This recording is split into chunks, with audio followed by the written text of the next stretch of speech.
can sell for a little bit cheaper. So we can compete a little bit more effectively with those plantations in Brazil or in Chile or wherever it might be. They were undercutting each other constantly. And not only were we undercutting each other, this is the dominant narrative of why we should not be doing it.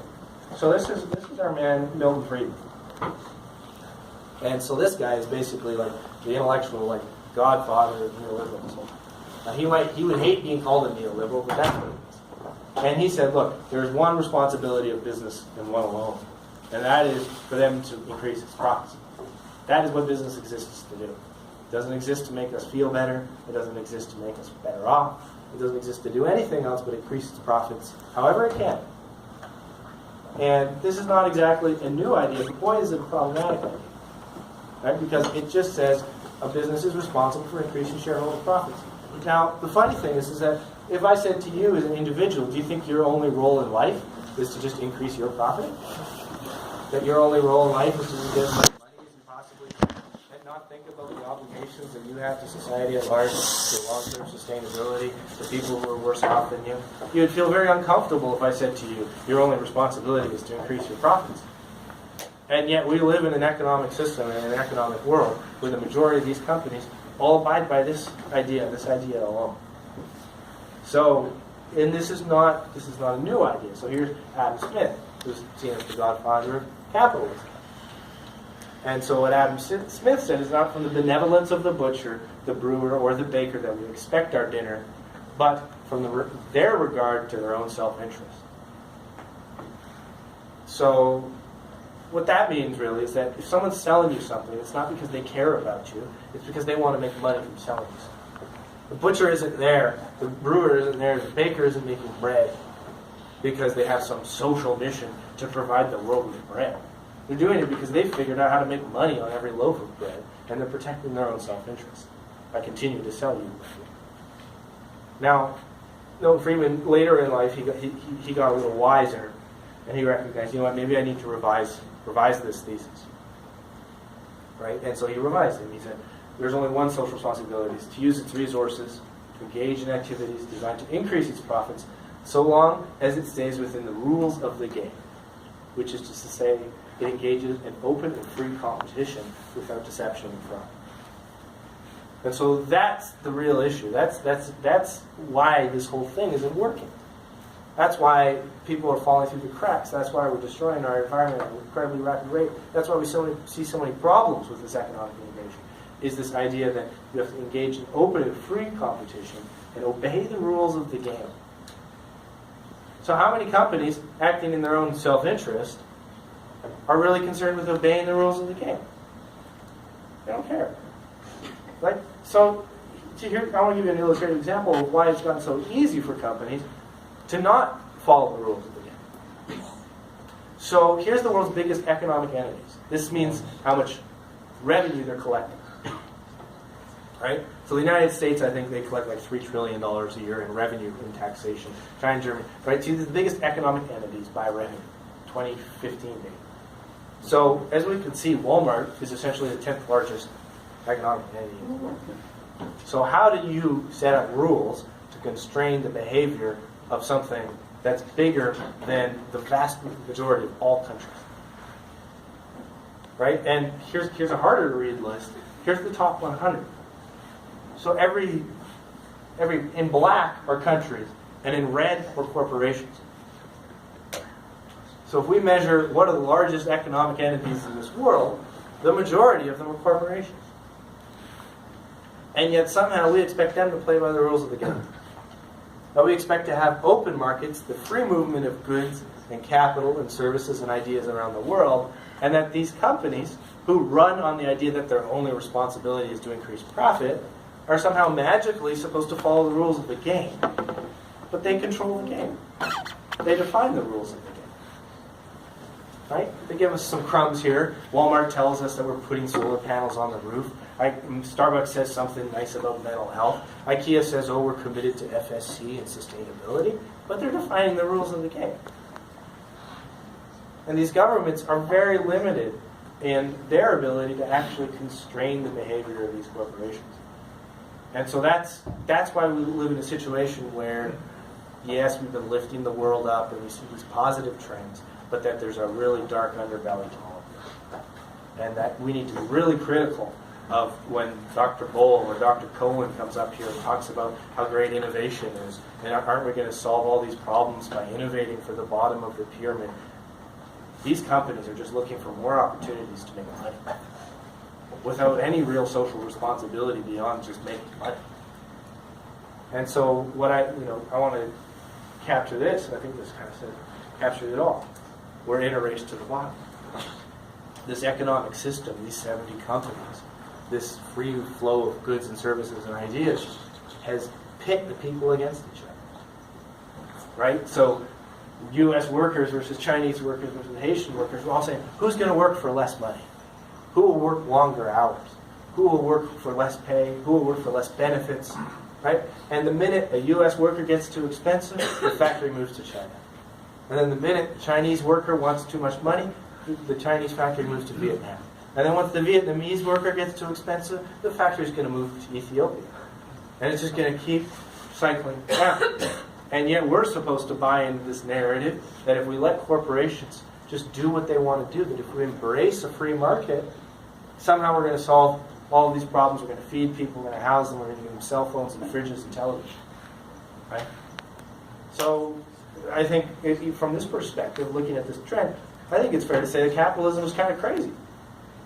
And we're all kind of crazy for just being little mindless participants in it. Little cogs in the wheel, that we're advancing this agenda that only deceptively measures well-being, but doesn't meaningfully measure well-being. Like, I saw this yesterday, I had to put this up, but that a Cheeto that looks like Harambe sold for $100K on eBay yesterday. And we're supposed to believe that we should trust capitalism. That the economic system, this free flow of capital goods and ideas that results in inequality, and is somehow a sensible approach for humans to live in a sustainable society. Like, yeah, this is the way that we're going to do it. Like, if there is a world where a Cheeto can sell for $100,000 because it looks like a dead gorilla. And so I feel like I've used this quote before, but I think it's such an important one, because I think you saw over the first month of this course and all the materials and the readings, this idea that everything is good and we've got these indicators and these measurements. It's really hard to see what's right in front of you. It can be really hard to recognize that the system we're occupying is insane. And so that's the critical thinking that we're trying to encourage. That's the thing, is that I want us to always to be embracing George Orwell, to always be saying, okay, I'm being fed that this is the viable, sustainable forest management regime. Or I'm being fed the idea that the only way I can get this new product to market is blah, blah, blah, blah. Whatever it might be, there's always some other story going on. And it's really easy to get misled. Really, really easy. Because I think what capitalism wants us to be, and this is from that wonderful movie WALL-E, it wants us to just be mindless fat zealots who just sit in a chair, sip our soda, and watch Netflix. And how far off are we really from this? In terms of how much time we spend on our phones, how much time we spend messaging our friends or interacting, like how long before some artificial intelligence friend bot replaces the people we actually talk to on Messenger, right? Like, I don't know, like we are going down this. These people are having a hard time seeing what's in front of their nose. If you remember the movie, they were completely oblivious to their reality. They were completely oblivious that they were stuck in an endless cycle of just getting fatter. But they didn't care. They were comfortable enough. So maybe that's what capitalism wants. Maybe that's what these economic institutions want. Is that, hey, if we can get everyone somewhere between $5 and $10,000 in income a year, and they're not killing each other, and they're all like kind of clothed and fed and somewhat well off, maybe we can just turn them into mindless cogs. Right? Maybe they'll just sit in their chair and never question anything. But, again, since you've referred to the Matrix before, really what we're doing is, are we not just descending into this? Where we're just becoming unthinking, unmoving, uncritical, unparticipating individuals who are just little energy sources for this big system that is sucking us dry. That gets you happy with a $13 an hour job, or gets you happy on a $45,000 a year salary, and you never think again about what it is you're participating in, what system you're a part of, whether it's functioning for you. And so I want to present this graph is from the late 1800s, this figure. And it's a sort of a Marxist description, so a communist description of what capitalism is all about. So at the top, there's the religious and political leaders, the monarchy. It says we rule you. And then in the middle, you have the religious leaders and the entertainers who go around and fool you.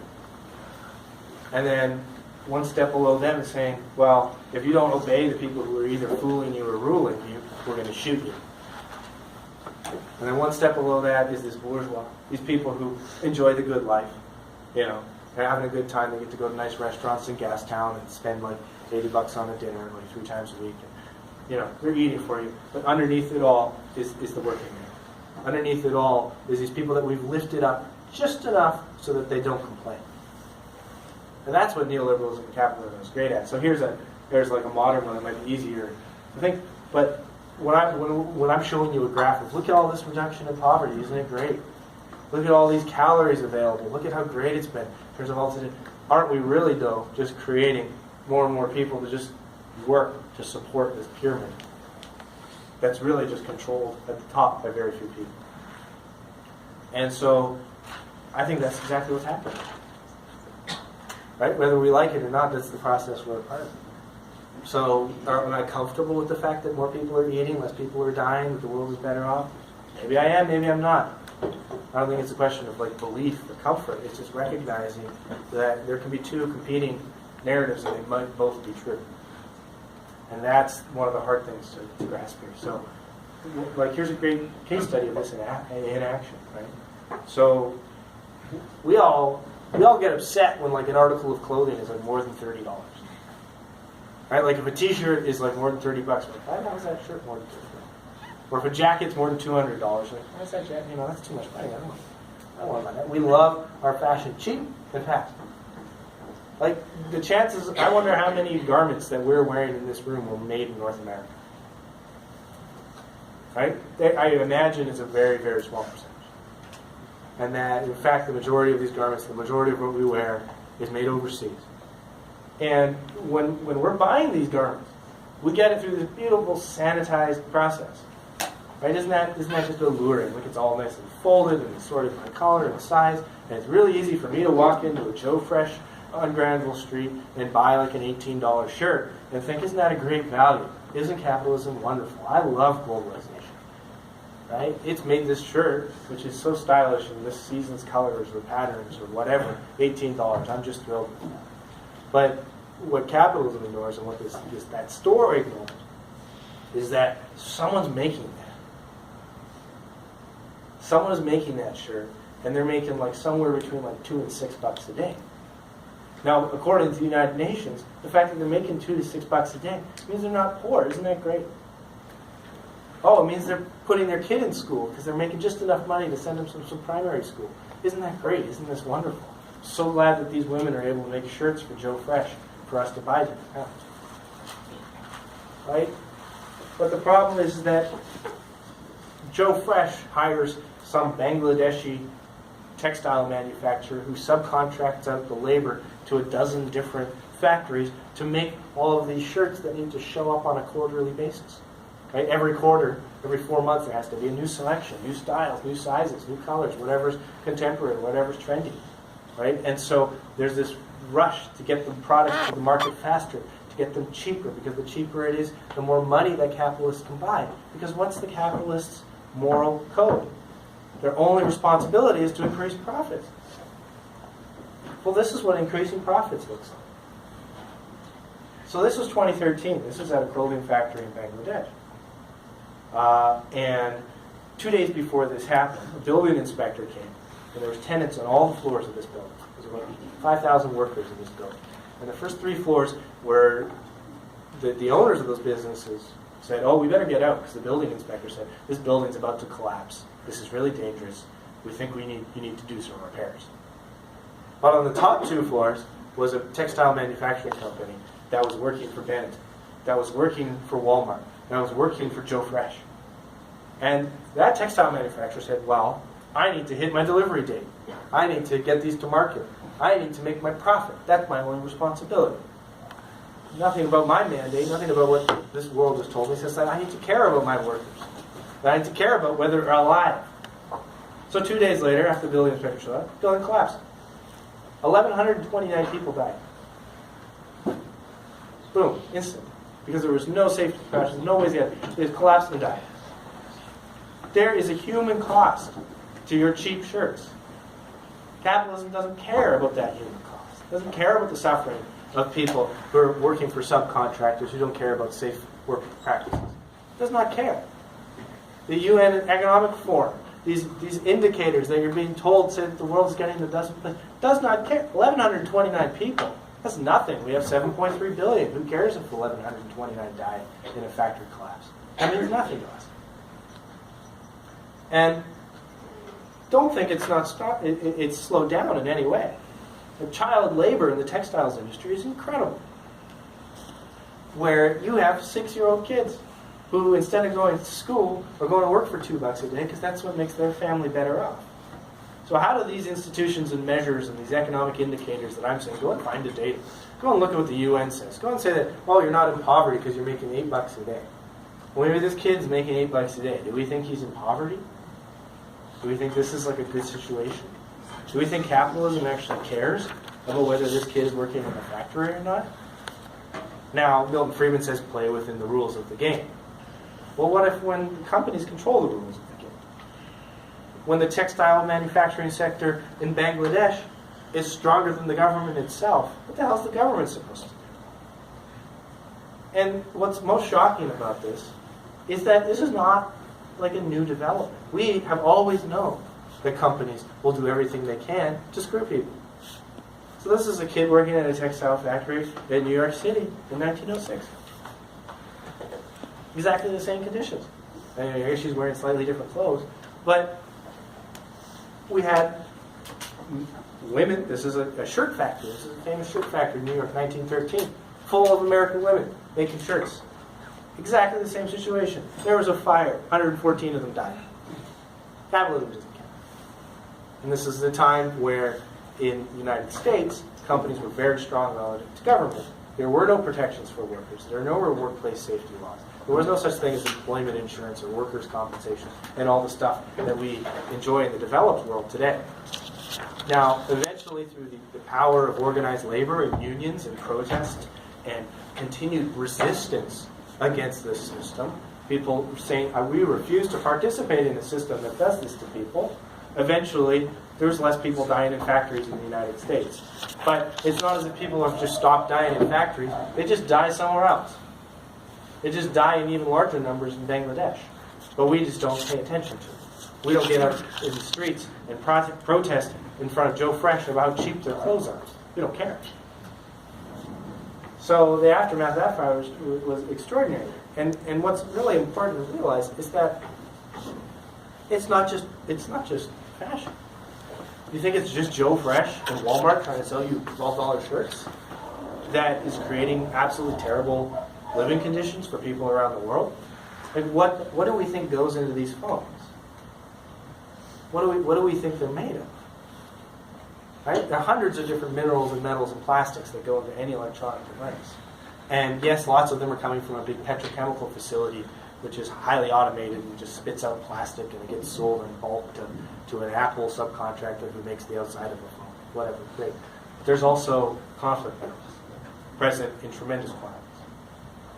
Right? So conflict minerals, the three big are tin, tantalum, and tungsten. And what these are high-value minerals that go into most electronic devices in the world.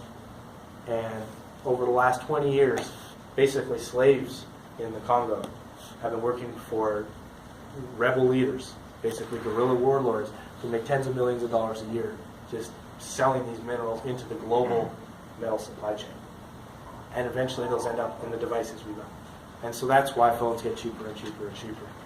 Because the impact of the things that go into those phones, we don't actually care about who produces them. We don't care about their well-being.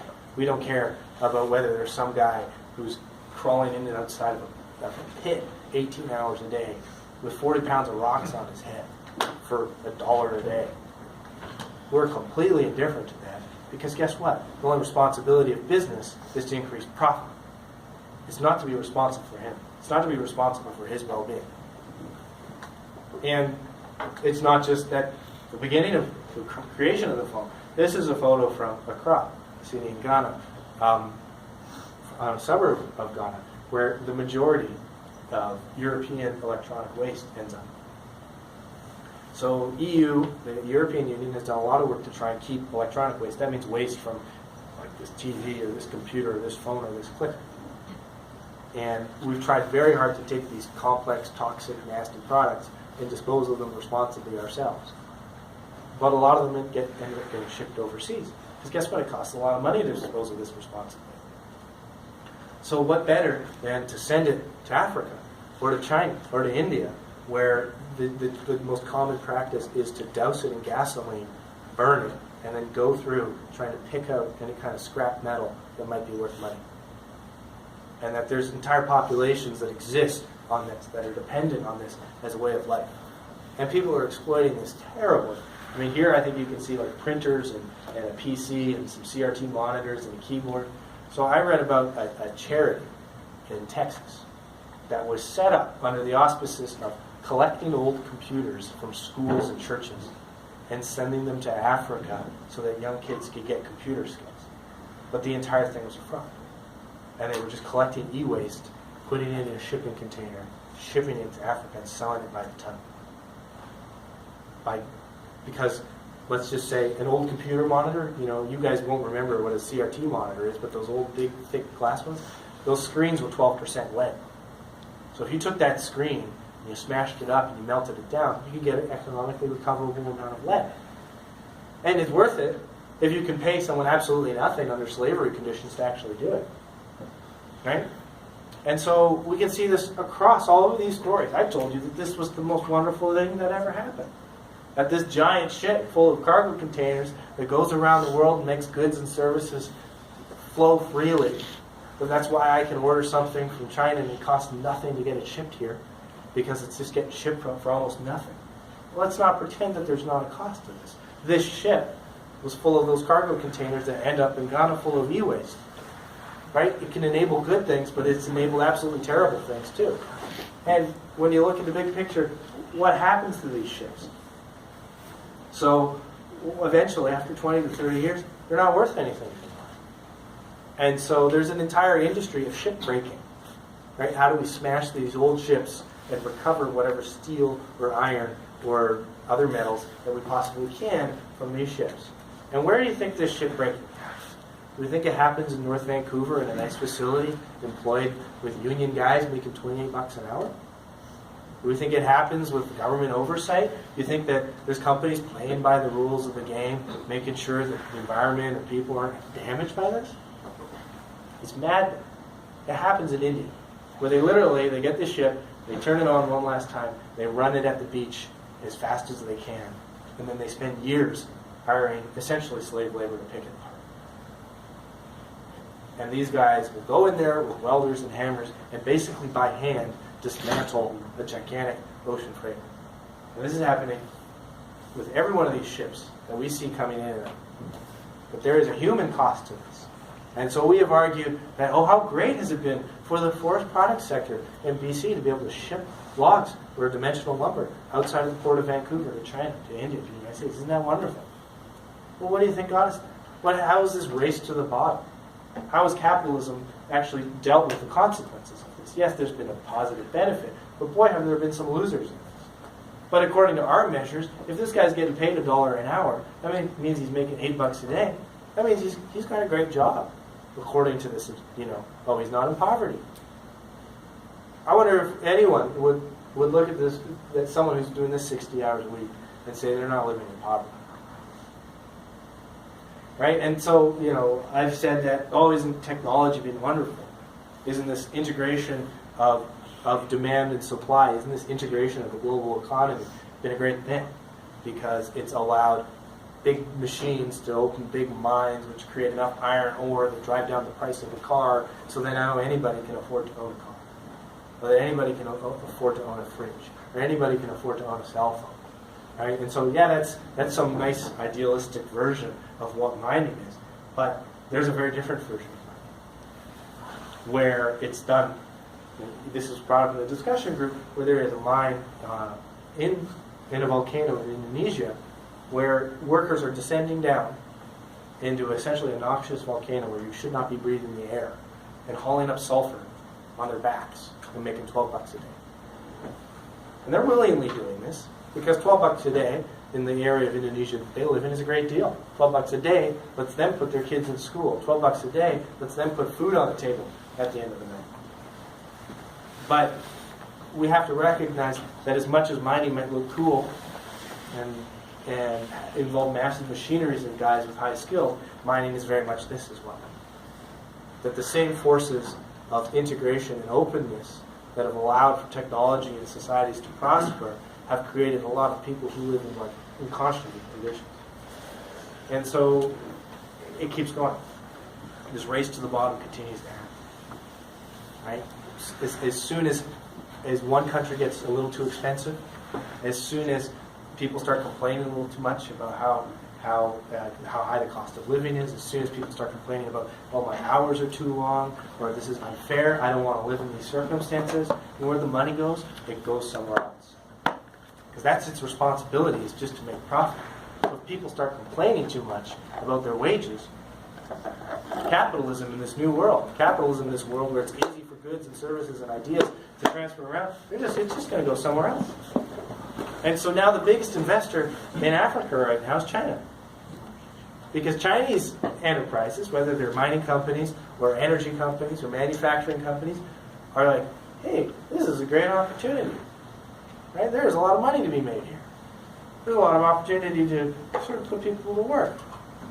Right? To make shoes for even cheaper than they are right now. Because people want even cheaper shoes. $60 shoes, no, that's too much. I want $40 shoes. $40 shoes, no, that's too much. I want $20. Stuck in a race to the bottom. And the last thing that sub-Saharan Africa is equipped to do right now is resist an influx of Chinese investment in capital. Because if you're a political leader in Africa right now, this is the first thing an investor shows you. He says, let me come to your country. Let me build you a railway. Let me build you a port. Let me build you a highway. Let me build you a stadium. This is going to be great for you. Right? But look, they aren't actually having any responsible to improve that country. If we go back to Adam Smith, the only thing they think they're responsible for is their self-interest. So what is the self-interest of a Chinese investor going to Africa and wanting to spend money?